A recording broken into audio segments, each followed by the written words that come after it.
கிறிஸ்துவுக்குள் பிரியமான சகோதர சகோதரிகளே, இயேசு கிறிஸ்துவின் இனிதான நாமத்தில் உங்கள் அனைவருக்கும் என் அன்பின் வாழ்த்துக்கள். இன்றைய தினம் உங்களுக்காக கொடுக்கப்பட்ட வேத வசனம் நீதிமொழிகள் 19ஆம் அதிகாரம் 17ஆம் வசனம். ஏழைக்கு இறங்குகிறவன் கர்த்தருக்கு கடன் கொடுக்கிறான், அவன் கொடுத்ததை அவர் திரும்ப கொடுப்பார். தேவன் ஆஸ்தியையும் ஐஸ்வர்யத்தையும் நமக்கு கொடுத்திருப்பதற்கு காரணம் என்ன தெரியுமா? நமக்கு மட்டுமல்ல, ஏழைகளும் போஷிக்கப்பட வேண்டும் என்பதற்காகத்தான்.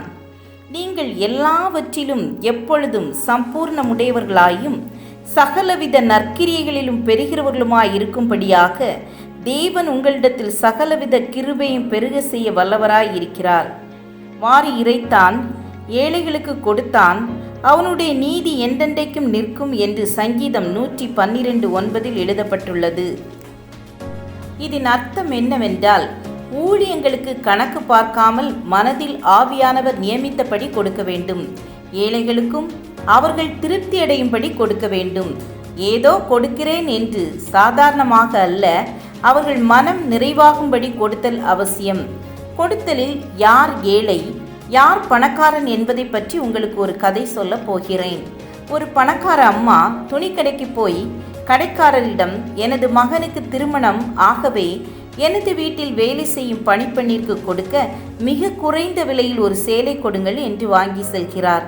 சற்று நேரத்திற்கு பிறகு அதே கடைக்கு அந்த வீட்டு பணிப்பெண் வருகிறார்.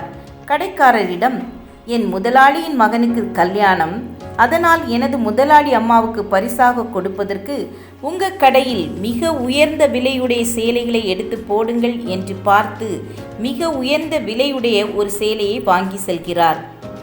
3 ஸ்டார் ஹோட்டலில் தங்கியிருக்கும் சுற்றுலாவிற்கு வந்த ஒரு பணக்கார வீட்டு 6 மாத குழந்தையின் அம்மா ஹோட்டல் மேலாளரிடம் குழந்தைக்கு ஒரு கப் பால் வேண்டுமென்று கேட்கிறார்.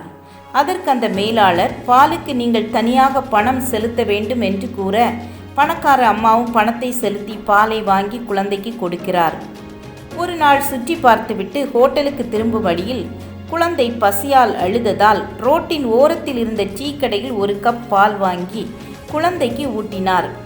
பிறகு பால் எவ்வளவு என்று டீ கடைக்காரரிடம் கேட்க, டீ கடைக்கார பெரியவர், குழந்தைக்கு கொடுக்கும் பாலுக்கு நாங்கள் காசு வாங்குவதில்லை என சிரித்த முகத்தோடு பதிலளித்தார். இதை கேட்ட அந்த பணக்கார அம்மா இன்னும் ஒரு கப் பாலை இலவசமாக வாங்கி கொண்டு புறப்பட்டார். ஆம், எனக்கு அன்பானவர்களே, பணம் உள்ளவன் எல்லாம் பணக்காரன் அல்ல, அதை கொடுக்க நினைப்பவனே உண்மையான பணக்காரன்.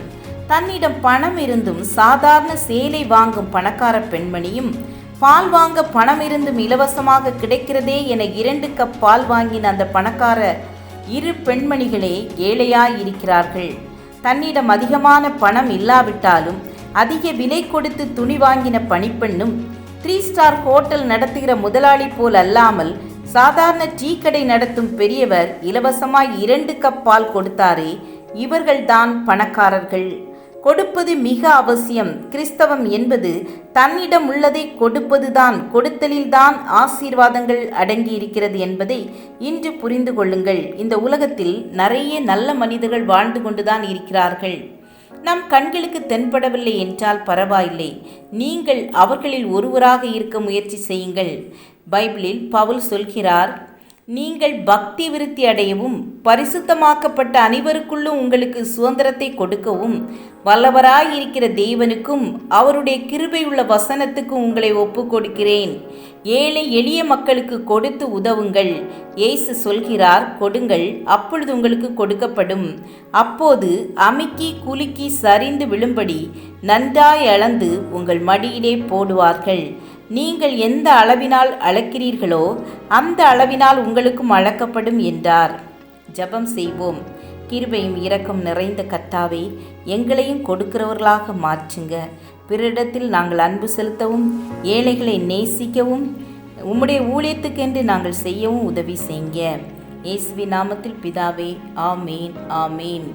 God bless you.